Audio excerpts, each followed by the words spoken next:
change. Time passes and times change. And for those of us spurred into our 90s, the change is indeed profound. But something that has always interested me is the linking of events one with another. And recently I saw advertised a seminar on networking. Now, you know how ignorant I am about a whole lot of things. I thought networking was about computers or something. But when I inquired, I was told, no, it's communication. And I said, and me with my passion for communication, I've got to go along and see what's going on. And in fact, Eddie kindly came with me to Turner College for this seminar on networking by a speaker that had travelled the world. I felt sorry that he hadn't joined Toastmasters earlier. But that night was a revelation to me, because the theme, the general feeling was winning, victory, dominance, strain. And I felt sad that the world has developed to success being a matter of aggression. And it took me back to my own career. And I'd like to talk about I was a traveller. That's what we called in those days. If I said it now, they'd say, where's your caravan? We later became swanky sales representative. My appointment was dramatic. The greatest gentleman I think I ever knew was my predecessor. But as often said, people are too good for this world. And he got a nervous breakdown from strain. Went to our managing director and said, I've got to resign. I can't stand the strain. And on the spur of the moment, the director says, no, you don't have to resign. Just go out to Joe Grehan's desk, give him the keys to your car and take his desk. And I was a sales rep in that moment. I went over to the gents and I had to be somewhere that I could lock myself away. Locked the door. I said, Lord, tell me, how do I face the world? Strangers as yet that I've never known before. I can do it by finding a common denominator for all the people I know. Is there something special about everybody? And I gave myself the answer. There is goodness in everybody. And I resolved then to spend my career looking for goodness in people. And that was a very, very wonderful decision to make, because not alone did it help me in my career of selling, but my whole, actually the crown at the end of life's race as I face it now, was the great, great crown of the greatest gift in creation, contentment. I thank the Lord tonight that I'm content to be in my 92nd year. I'd like to be here next year maybe, but I'm content if I'm not. Again, confidence, going home is a prospect, because so many kind, wonderful friends have gone ahead. Even the Chief of Staff of the Army, he died a few months ago, so he'll command the reception committee when I go home.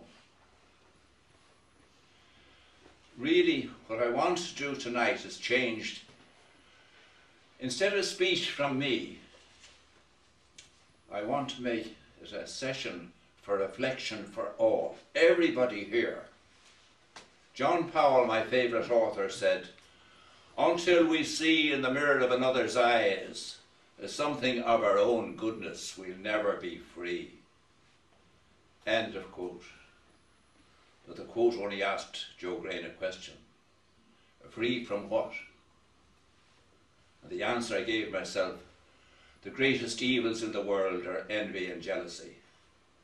And I thanked God that I'd lived that long life without ever having had to endure envy or jealousy.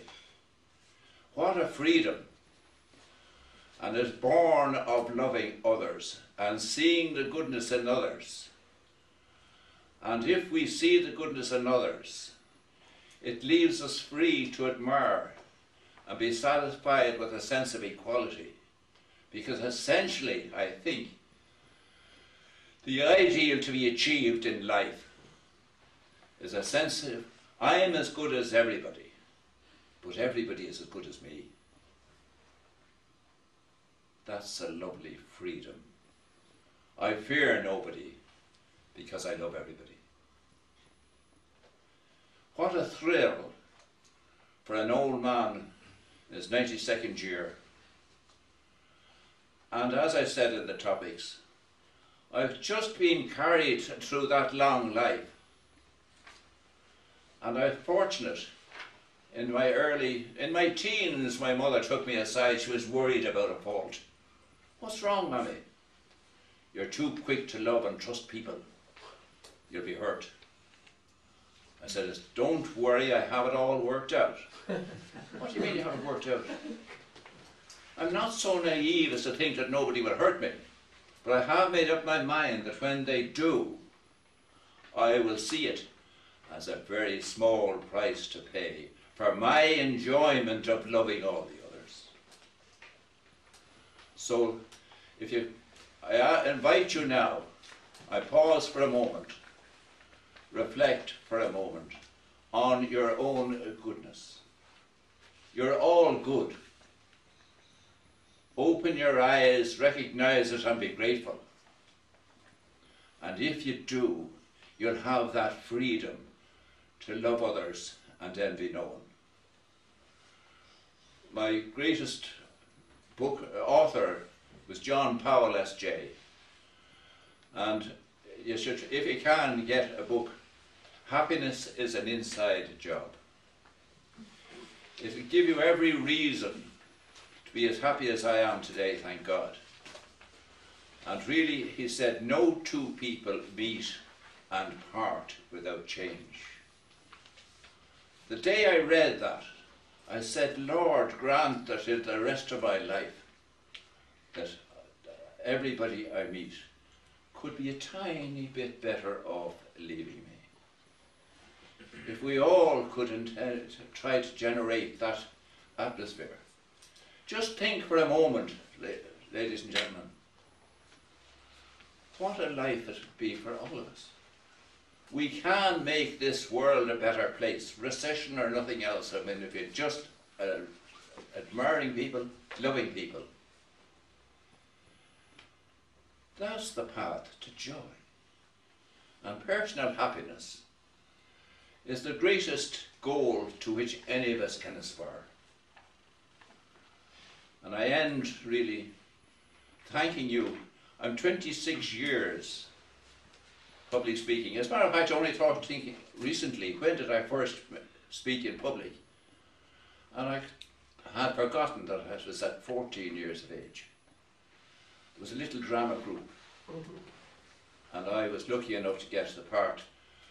I was in the chorus, one of the hangers-on, and the fellow that got the lead part entailed making a speech and needing a loud voice that I always had, even at 14.